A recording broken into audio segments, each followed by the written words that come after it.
Up with KREM begins now. Right now on Up with KREM, we are nearing the end of the Washington State legislative session. So we're talking about what bills we've been following this year. Plus, President Biden announced his plan for curbing gun violence in America. This morning, how local leaders are reacting. And of course, we're going to take you outside, talk sunny skies and no wind as temperatures rise today. But there is a change in the works. I'll let you know what to expect this weekend. Let's get right to breaking news this morning. Prince Phillip has died at the age of 99. Thanks so much for waking up with us. I'm Tim Pham. Taking a live look now at Windsor Castle grounds this morning. Prince Phillip passed away peacefully this morning at the castle. Now, Phillip spent a month in the hospital earlier this year before being released on March 16th. He was Queen Elizabeth's husband and the longest serving husband of any British monarch. British Prime Minister Boris Johnson paid tribute to Prince Phillip this morning. Here's what he had to say. It is to Her Majesty and her family that our nation's thoughts must turn today, because they have lost not just a much-loved and highly respected public figure, but a devoted husband and a proud and loving father, grandfather, and in recent years, great-grandfather. Phillip spent 65 years supporting the Queen, retiring from his public role in 2017. This is a developing story, and we'll keep you updated here on Up with KREM and on KREM.com. A little bit closer to home, we're waking up to a chilly morning today, and that chill comes from clear skies and a lack of wind. We are down in the 20s here in Spokane. 28 degrees, 33 over in Coeur d'Alene, 32 in Sandpoint, and right at freezing in both Wenatchee and Moses Lake. You're going, ooh, a chilly day. Does that mean a chilly day in store or a chilly morning? Not necessarily. The way this one works out is we've got plenty of sunshine. And if you find some of that sunshine this morning, you'll notice it does a decent job of helping you feel a bit warmer. We'll hang on to mostly sunny skies throughout the day today and then see a round of showers move through overnight and into Saturday morning. I think a bulk of that misses Spokane, but could be looking at another dusting of snow in some of those higher elevation areas. Today, temps on the rise. By 8 a.m., I think we are back in the 30s. By 10 a.m. in the 40s. By noon, we're up knocking on the door of 50 and staying in the 50s even as the sun sets later tonight.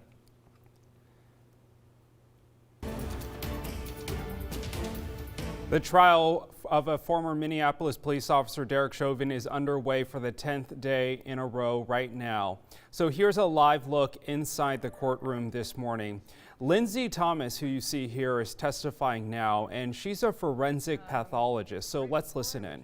I was at the Hennepin County Medical Examiner's office as an assistant medical examiner. And do you want me to go before that? Yes, if you could tell us your work experience as a medical examiner, forensic pathologist. Sure.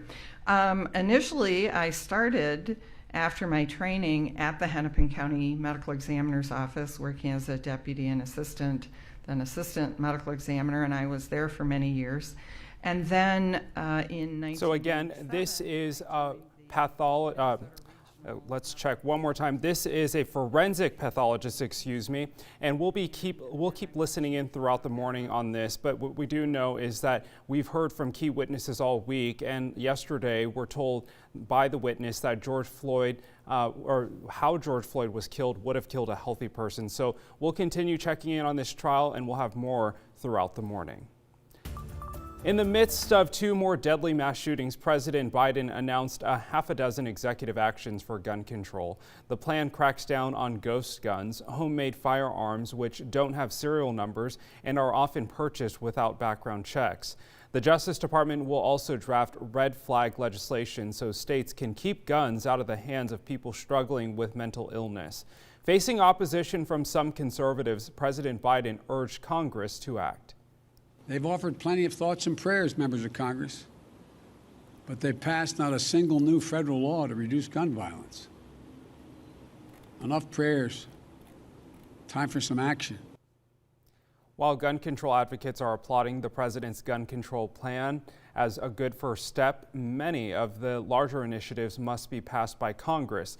The Senate is split down the middle, and any gun control legislation would need 60 votes to pass. Idaho Governor Brad Little tweeted about the executive actions, and this is what he had to say. Idaho will not stand for President Biden's unilateral actions to erode your Second Amendment rights.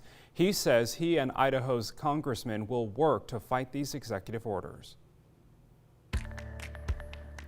The 2021 Washington State legislative session is coming to a close, so here's 3 pieces of legislation we've been following this year. Number 1, several senators are pushing ahead Senate Bill 5135. This bill would make it illegal to summon police officers on someone without merit. If it happens, the person who was victimized could sue. The bill is currently awaiting executive committee approval before moving to the House for a vote. Number 2, Washington lawmakers are taking up SB 5172, which would add overtime standards for agriculture workers. State Bill 5172 would phase in time-and-a-half pay at 55 hours a week in 2022, dropping to 48 in 2023 and 40 per week in 2024. Advocates at United Farm Workers say this change is long overdue. The bill came from a November state Supreme Court ruling, which found dairy workers were eligible for overtime. Now lawmakers are hoping to get the rules on the books now to prevent chaos of rules being hashed out as a result of lawsuits from ag workers. Number 3, a Democrat-sponsored carbon cap and tax bill passed last night in the state Senate. The bill is called the Climate Commitment Act. Under this bill, starting in 2023, businesses producing more than 25,000 metric tons of carbon per year would be required to purchase allowances for emissions. They would buy these from auctions arranged by the Department of Ecology.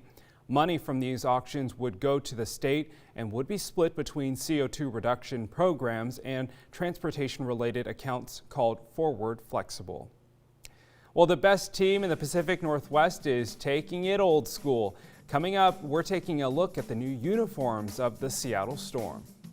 And coming up after the break, we're talking about everything weather and what it means for you today and a big change in the works that's expected this weekend.